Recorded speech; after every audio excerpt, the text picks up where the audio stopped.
Welcome to the We're Good podcast, where we are celebrating the everyday brilliance of people working toward a more positive world. If you're looking for the good that's taking place around you, you've come to the right place. CASAs are court-appointed special advocates who are the eyes, ears, and voices for children who are abused or neglected by their parents or caretakers. CASA volunteers are trained to advocate for these children in courtrooms, sometimes in schools, and for medical care. In 35 years, CASA Fairfax has served 9,000 children in Fairfax County alone. You're about to hear from a CASA volunteer who says she's seen how CASA can change lives. Let's hear about how that change is taking place as we continue to share the good around us here on the We're Good podcast. This podcast discusses sensitive topics related to domestic and childhood abuse, which may be distressing for some listeners. We advise discretion and encourage seeking support if affected. If you or someone you know is experiencing abuse, please reach out to a trusted professional or contact a national hotline for help. The views expressed by our guests are their own and are shared with the intention of raising awareness and providing education about this important issue. Just wanted to thank both of you for being here today on the We're Good podcast. Today we are focusing on the Fairfax CASA program, and we are just so excited to have Darcy Hubbard, who's the executive director, and Paula Salguero, who is one of the longtime volunteers and also worked there for a while at Fairfax CASA. So thank you both for joining us and for giving your time. We appreciate it. You know, we got a lot going on, but Darcy, we will just start first and foremost talking about Fairfax CASA. And what is CASA? For those who may not know what a CASA is. Thank you for having us. So CASA stands for Court-Appointed Special Advocate. And the CASA program started in 1977. Judge David Sukup out in Seattle, Washington. He felt like when he had cases come in, everybody had representation. Everybody had someone speaking for them. And we are in a system where if someone can't speak for them, we appoint someone to speak for them, right? A guardian ad litem. And here are these vulnerable children before him with no one speaking for them. And he felt like he just didn't have the right information to make really difficult decisions. In that if he removed a child who was not being abused out of an abundance of caution, he just took a child from the only home they've ever known. And if he allowed a child to remain in their home or sent a child back to a home where they were being abused, he's putting them back into a very dangerous situation. And so he really struggled with it, and he came up with an idea of maybe I can get a few volunteers who I can train and just tell them what I need to make better decisions. He told his bailiff, here's 6 or 7 people that, reach out to them. And the first day he went down to the cafeteria to meet with them, he opened the door and there were about 50 people from the community in Seattle waiting. And so that was the beginning of it, right? And now there's over 900 CASA programs across the United States. Here in Virginia, we have 27. Fairfax CASA started in 1989. We just celebrated our 35th anniversary. Congratulations. So, that's a huge milestone. Yeah, it really is. And in those 35 years, we have served over 9,000 children just from Fairfax County. Every single one of those children were found to have been abused or neglected by their parent or caretaker. The only children that we work with are children who have open child abuse and neglect cases before our juvenile court. We serve the largest juvenile court in the Commonwealth. And we do this by recruiting and vetting and screening and then really training people from the community. And after they go through our process, they get sworn in by the court. And the expectation is that they will stay with that child or the sibling group, the children that they're assigned to, from beginning to end. And our cases last about 24 months on average, but we have had 3 cases go over a decade. And 2 of those cases had the same CASA from day one until the day that those cases closed. And of course, sitting right here is one of those longtime volunteers, and we just appreciate you being here, Paula. Thank you for having me. Obviously, you have a huge heart for this. Yes. So tell us what brought you to CASA, because I know from speaking with Darcy that the volunteers, that's the bedrock of this organization. So tell us what brought you to CASA. Well, I heard about CASA from one of my friends who had volunteered years before I volunteered. And it sounded like a wonderful program because you want to take part in your community and you want to make a difference. And as I always told my volunteers, because I also worked for CASA for some time, you're in this because you have a big heart and you want to make a difference.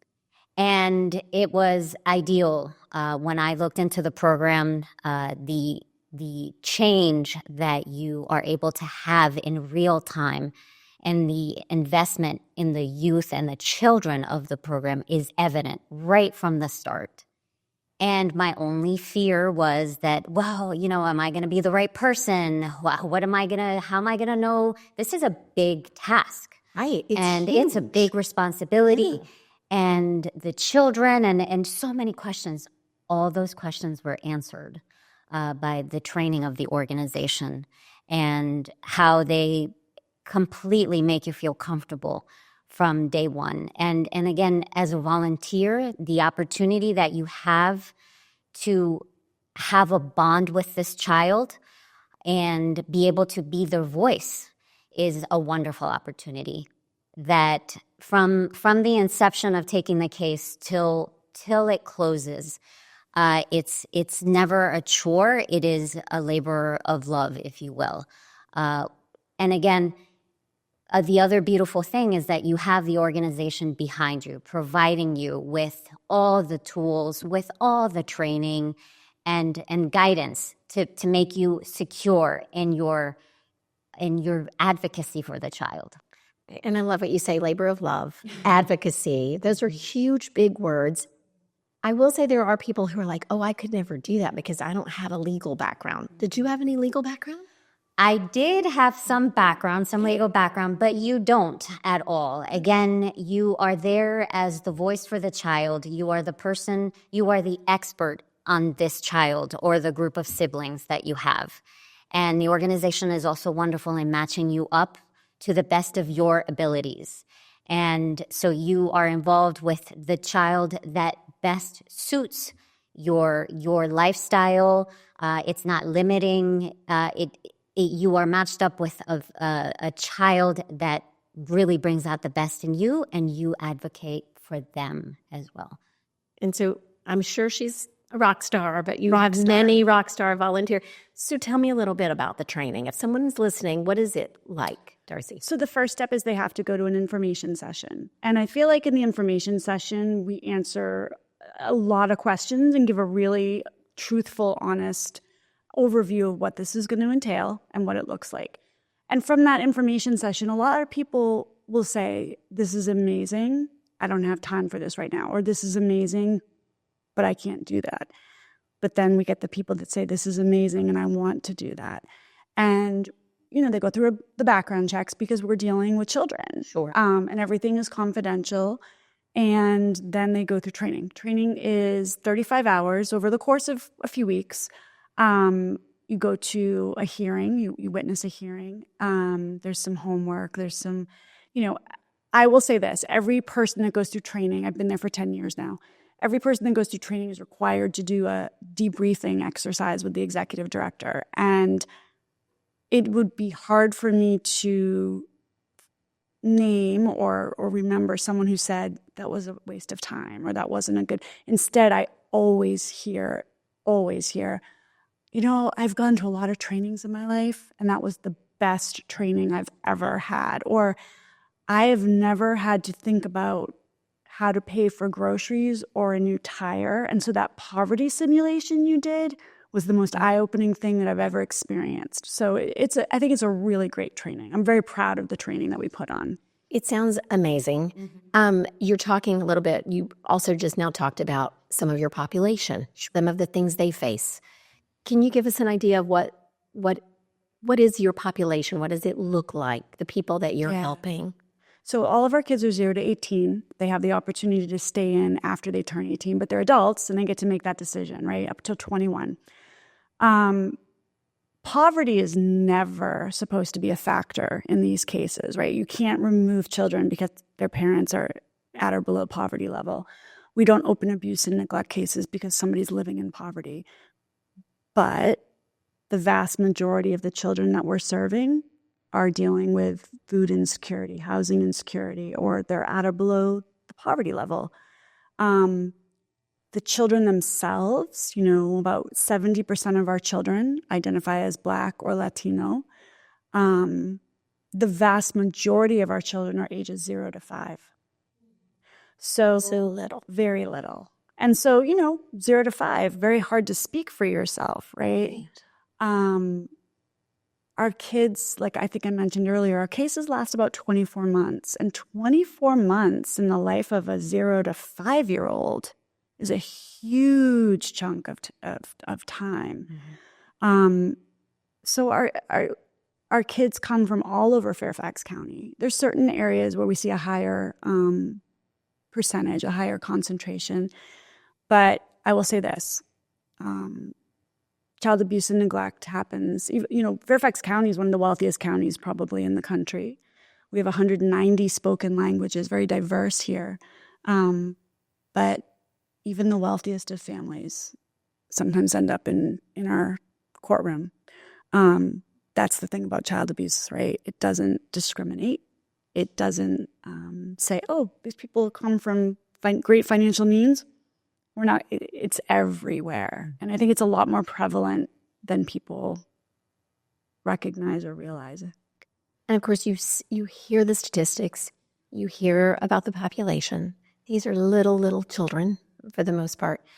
So from a volunteer aspect, what are some of the brighter points of this? What have you seen as you've worked with these children and these families and these judges? Because I think it's also important, Darcy, I think it's right that the volunteers, the CASAs, are for the children. They're not, we should make that point, right? Yeah. They're not working with any family. They're working for the children. Is that correct? They work for the child, but if advocating on behalf of the family is in the child's best interest, we're going to do that. Okay. So if like mom needs a certain service, or we feel like mom would benefit from a little extra, we're going to advocate for that, because at the end of the day, we want these children to go home. Absolutely right. We want these kids to go back. We know children do better with their families. And so I should have mentioned earlier, what the CASAs do, this is not a boys and girls club thing. This is not a big sister, big brother. They have a very specific role in that they are writing these comprehensive, and Paula has read millions and wrote several court reports. For every hearing, we provide a court report. And at the end of that court report, we make recommendations. Thousands of recommendations a year. And on average, 94% of our recommendations are adopted and ordered by the court. That's an amazing statistic. Yeah. And we attend every meeting for these children. So not just court hearings, but IEP meetings, individualized education program meetings. Family partnership meetings that involve the family who's involved, and also any other family member or friend that is part of that family. Okay. That can provide support, resources. These CASAs don't just, they're required to visit these kids twice a month, every month in their home in their foster home. Okay. They're required to observe visitation between the children and the parents. They're required to gather every medical record, every psychiatric record, every evaluation, every school record, and then also do the same thing for the parents. We're required to report on the status of court orders if the parents are doing drug testing. If they're ordered to do certain therapies, what is the therapist saying? So it's not just showing up and playing with the child or taking them out for fun things. I mean, it's really getting to know the dynamic as well of the family, that because at the end of the day, the goal is reunification, then you want to make sure, okay, the family is working well with services that are being provided by the Department of Family Services, and that the team is working well, that the family is doing what they need to do to be reunified. Yeah. And so the CASA comes in, and because we have these visits twice a month, then you really get to see how the child is functioning at present time in their foster home, or if they're with their family, how the family is doing and progressing, because that's what you want to make sure that they're doing, that they're getting better. Yep. Whatever brought that case in, Mm-hmm. let's eradicate it. Let's fix it. And, we always say our goal is not perfection, because find me a perfect family. Right, exactly. Finding a perfect family. There's no such thing. But our goal is not perfection. Our goal is to better the situation, is to create safety, to create permanency for this child or these children so that they're not in and out of the system. And I will say the overwhelming majority of cases that we close, we never see those families again. Really? Yeah. Okay. And Paula, what about some of the cases that you've seen? Of course, we're not going to share names or anything like that today, but can you kind of give our listeners an idea of maybe some of the success stories, some things that you might want to share from a CASA volunteer perspective? Absolutely. Well, I will say that the case that I've been on since 2016 remains open before the court. The children that are in the case, one of them was in the foster care system and aged successfully and is adulting successfully. The sibling is also still with me in the case, and she's doing fantastically well with all the supports that were provided for therapy and school. So the stories are also wonderful when you get to find that a family has successful there's reunification, and that parents have been able to, as Darcy was saying, get better after they have gone through their services and done everything that the court asked them to do. So we have seen there was a case where there were 9 siblings in the case, and out of those 6 siblings, 6 of those siblings were successfully adopted by a family, and they were not separated at all. That's a successful story. So you hear on the other side too, you also hear of successful adoptions. Oh, I just brought up, yes. Yeah. So these families, the foster families that are in this program, I'm sure. And we also, the Department of Family Services Fairfax County Department of Family Services does a really good job of trying to find family.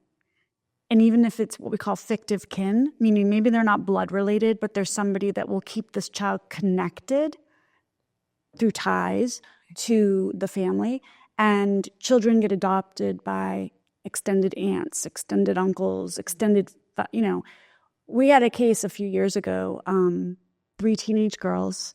There was sex abuse. There was just it was just bad. It was a bad situation.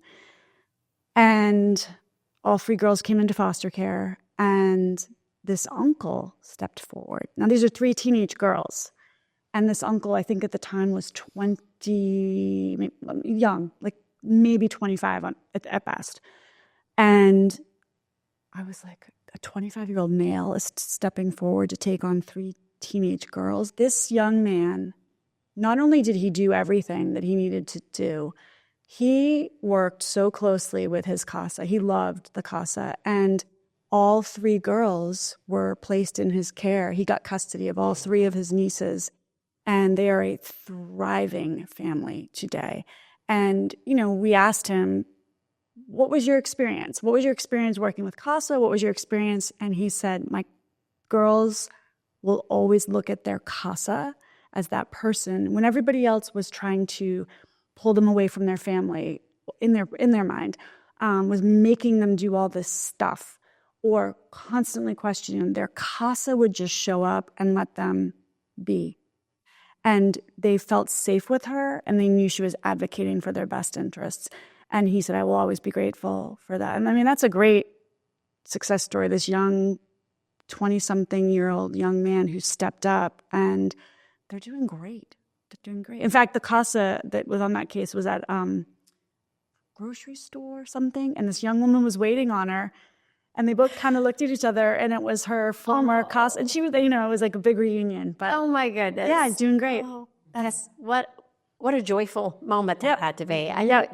And you just said that there was another opportunity, it was in court that someone was saying. Yes. So, again, not to This is very important of the program that you reminded me of a point that as a volunteer, it is extremely rewarded. There isn't a day that you work on this case and you go, I wonder if I made a difference. But you should never expect public accolades or an attaboy, that you work behind the scenes. Right. And you work to make sure, again, you are the eyes and ears of the court and you are the advocate for the child. And so you know that, and Darcy knows that, and she is wonderful at letting the volunteers know that they're loved. Because they always want it. They're just truly amazing. It's a wonderful organization also because they do. I mean, and that love is shown by incredible training, hand-holding. They set you up for success and your case because you're there on this unified mission to do well and to launch these children and youth into a better future. Tell her about your last week court. My court case, I was in court last week for my child, and the judge was a brand new judge, third judge on the case, and the guardian ad litem for my case said, Your Honor, I'm so glad you read the CASA report because I have to tell you, I am the second GAL. This case has had 4 social workers. I don't know how many therapists. You're the third judge, and the CASA is really the person who knows this child well. And the CASA, the child looked at me and just smiled, really a nice, huge smile, and it's heartwarming. And the judge said, thank you so much. I read everything, and the recommendations are very important because, as Darcy said, 94% of those recommendations. Yes. And sometimes, they're tough. Well, and at the end of the day, we are not there to rubber stamp whatever the government is saying is going to happen, or mom's attorney or dad's attorney. Like, we're an independent, we're not working for any of these agencies. We're there for the child. Right, so you're not, like somebody might think you're with Fairfax County government, and you are not. You are a separate 501c3. Correct. And the thing about CASA is that when like-minded adults who want the best for these children look at the situation, I would say 8.5 times out of 10, we can all agree on what should happen. But 1.5 times out of 10, we're not going to be on the same page for whatever reason. And we've written court reports. We've advocated for things that are not in alignment with everybody else. And sometimes a CASA, a new CASA, for instance, will say, I'm a little nervous because we're not in alignment with the department, or we're not in alignment. And my response is always, that's okay. We're not. If that were the case, there's no need for the CASA program, right? Yeah. And at the end of the day, we provide the court with truthful information. We provide the court with our observations and all of the information we have. And an interesting thing is our court reports go in 1 week before the hearing. Okay. The Department of Family Services puts in a report 30 days before the hearing. So our report is truly the most up-to-date, at the moment information. And I'm not exaggerating when I say it's like, to get it in by 3 o'clock. Sometimes at 2 o'clock, we're still getting an update before we push it through. And then sometimes we file a letter saying, since the filing of the report, we've learned these things. So our judges rely very heavily on our reports, and they know that the CASAs are there for the right reason. Not that everybody else isn't there for the right reason, but they know these people are doing this just out of You're volunteer, right? You're volunteering and you're doing this. So it's much appreciated. And they listen and they read it. And, I'm in connection with these judges through a million committees and meetings. And they say all the time, it really irritates some of the parties, but the first thing I do is read that CASA report. Before anything else, the first thing I do is read that CASA report. And I think that speaks volumes. It speaks volumes. And of course, we've talked a lot about volunteering and how you can help. You have seen a surge in cases, and just to let our listeners know that there's probably more need for volunteers than ever before. Would you say that? Am I overstating that? So we normally receive about 100 new children a year. That's the average for the last, let's say, eight years. 100 new kids come over from the court, referred by the court, and in the last 2 years, not including the year we're in, but the last 2 years, we've received 409 new children. And that doesn't include this year's kids. Last year, we served 395 children. We've already served 324 this year. And we're only halfway through the fiscal year. Wow. Yeah. Okay. Yeah. So normally, I mean, when Paula was there, our wait list is maybe 10, 15 kids. And that's usually because child is placed really, really, really far away, or there's a language barrier. For the last 18, 20 months, 2 years, we have not been able to get that wait list down under 50 kids. In August, we were up to over 80 children. And that is just the stuff that wakes me up in the middle of the night. And I'm like, oh my gosh, why is this happening? We've just seen a surge of kids. I mean, coming out of COVID, people are not doing well. And the families we serve don't have private health insurance, if they have insurance at all. Fentanyl is just doing a number on our community. And it's just people are struggling. And the families we serve, that struggle is much more intense. That struggle is a lot harder when you don't have supports. And no safety nets. No safety nets. And I always tell the volunteers this, and people who are trying to understand, at the end of the day, the parents on our cases, if we had a time machine and we could hop in and jump back 10, 15 years, 20 years, the parents on our cases would be the children we are trying to help.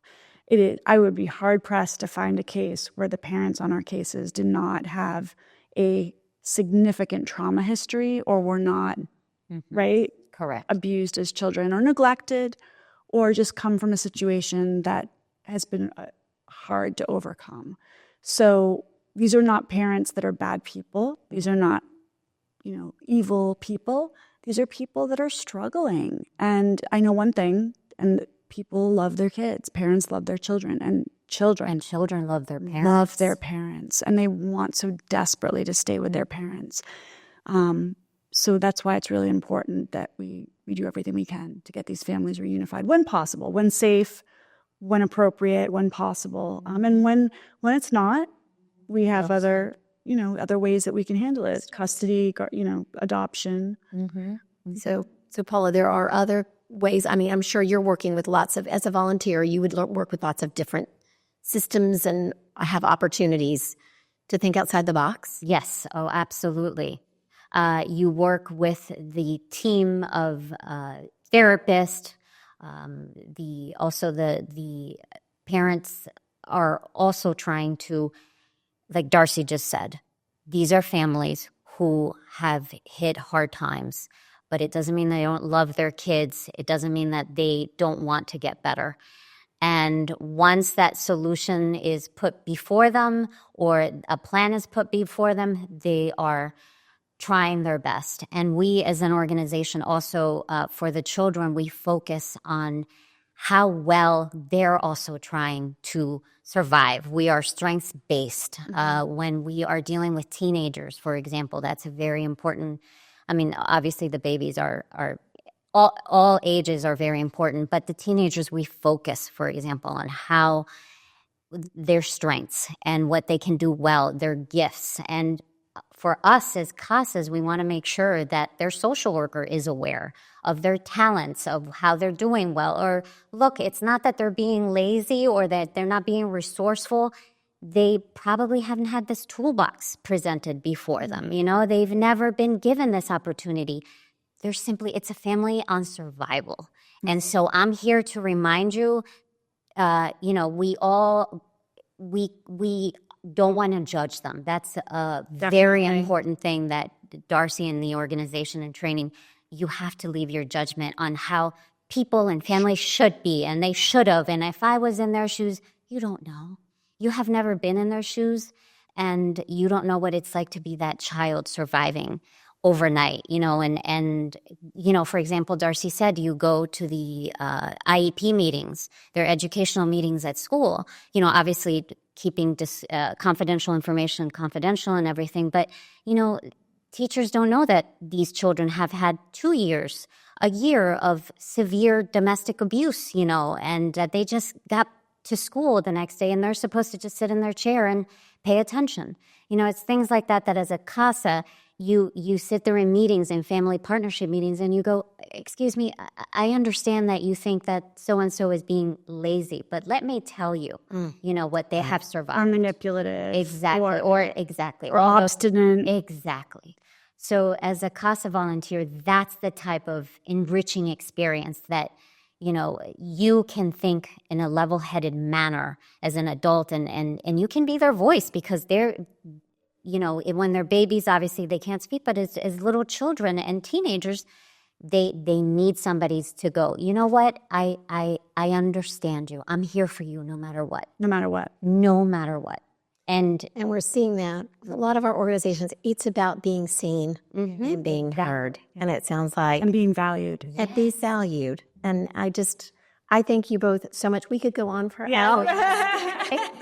But I really appreciate you bringing the stories and your journeys and how important this organization really is. And I know that headed down the road, you'll just continue to do great things. But of course, you need the volunteers and you need people to come alongside you and support you. And so if you want to give us your website. Yeah, it's easy. www.fairfaxcasa.org. And on that website, very top, volunteer, and it takes you through all the steps. We make it so easy.